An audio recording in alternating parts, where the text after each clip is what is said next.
The pain of othering. Othering is being placed in a category by systems and society that deem you unworthy to be a part of the community. As a Black person, the foundation of othering is white supremacy that permeates throughout the social and justice system. Mass incarceration arose as part of the new Jim Crow to repress Black people. It is now so large and corrupt that it swallows everyone, regardless of race. The current climate of change surrounding justice is encased in microaggressive stigmas supportive of white supremacy that must be unraveled before any progress can be made. Many mean well, but don't realize their reactions are problematic. The worst thing to do is get defensive when the problem is explained to you. You can't change something you're not acknowledging exists. Empathy is the effective way to pierce the surface in order to begin the process of purging these issues from social systems. It also requires individual reflection and checking one's biases at the door. Your journey through stigma. I encourage you to explore this reentry reading from a perspective of self. Immerse yourself in the experience as though it is your own. You are demeaned, humiliated, unheard, disrespected, dehumanized, and traumatized from your very first contact with the justice system. One day, a kid threw a rock through your window and shattered the glass. Your landlord says they won't fix it without a police report. When the police arrive, they are dismissive and insulting. They take one look at the color of your skin and your neighborhood, and without even looking at the damage, say, you were the one who broke the glass. Now, the landlord won't fix it because the officer made assumptions and presented a false reality on the police report. You were mistreated by the responding officer and the landlord after experiencing a traumatic event. Now you are haunted by memories of officers snickering and fear what would happen should you encounter them again. You worry, wondering if they can be trusted to be honest when it's something major, like a shooting, when no one else is around. This renders you fearful of the very people you're supposed to trust to serve and protect you. During another encounter with the police, you're asked to pull over because of a broken tail light. Your anxiety is heightened because you already have experienced injustice caused by othering from law enforcement. You try to stay calm, but you're triggered by the memory of their tone of aggression, so you look for a well-lit spot to pull over. You're crippled by fear, and it shows in your voice. The officer, mistaking your anxiety attack to be suspicious behavior, asks you to get out of the car to search it. You find yourself yelling at the officer that he has no right to search your car. The next thing you know, you are on the ground after being tasered in handcuffs. You're going to jail with a felony charge. You complete your sentence, are released, and ready to begin a new life. You set out in search of gainful employment that will assist you in building that new life. But you quickly find that having a criminal record impacts your ability to secure employment that fits your skill set and has opportunities for advancement. Instead, only the lowest paid, least secure jobs are available to you. You're shocked to find that one of the companies that employed you during your work release won't hire you now that you're no longer incarcerated. You submit hundreds of online applications, but automated algorithms eliminate you from the selection pool.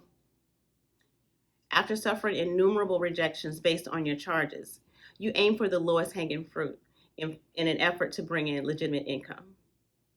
Finally employed in multiple low-paying jobs without benefits to try to make ends meet, you hope to eventually find a way to move up the ladder. A place to live is a basic necessity for every human being.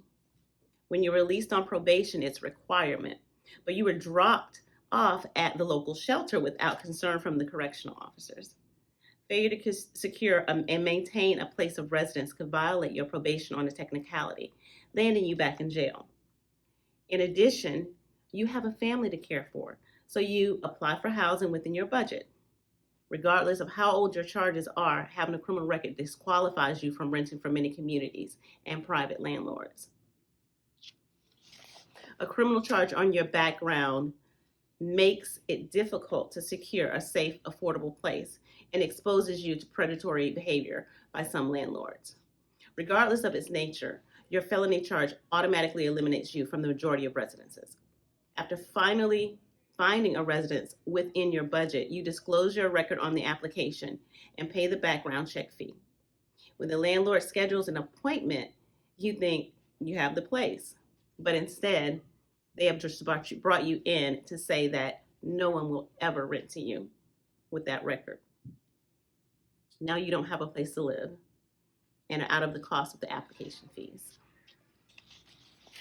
Despite all this, you're expected to miraculously transform into a model citizen. But the psychological and emotional impact of the penal system is traumatic. Those who have not had the experience of living as a justice impacted person but presented with the same treatment were reported as abuse and seek therapy to recover. Unfortunately, therapy is not offered to you, and you are just expected to sort through the trauma associated with being incarcerated and ostracized. As with your efforts to secure sustainable employment and safe housing, you're on your own in a continuously hostile and dehumanizing environment. Listening is the key. This is the reality for so many of our neighbors. But if these experiences are foreign to those in power, how can we expect to build a better world? The answer? The people who are impacted by the systemic injustice should be the ones at the table developing and implementing solutions. Who better to build a more inclusive, just world? The way we join the conversation may not look like what people are used to, but that does not imply that we won't be successful. Including new voices requires empathy, patience, transparency from the veterans of the arenas. Skill sets and comfort levels take time to develop. Listening is the key. If someone feels they already know everything about a certain issue, even though they have no lived experience of that issue, then unlearning should be where the change begins for them. If given the opportunity to learn about the lived experiences of others, don't analyze, empathize instead. This is true even among well-meaning people. The worst thing to do is get defensive when the problem is explained to you. When it comes to reentry and the justice system, this unlearning and empathy includes recognizing characteristics of white supremacy, stigma, and becoming aware of unspoken subconscious biases in your own mind. Until these things are confronted openly, no progress can be made. A clean canvas is where real change begins. And everyone, regardless of race, should check out White Supremacy Culture by Tima Okun to become aware of some of the characteristics where they may show up in your day-to-day life, including yourself, and to begin your journey of unlearning.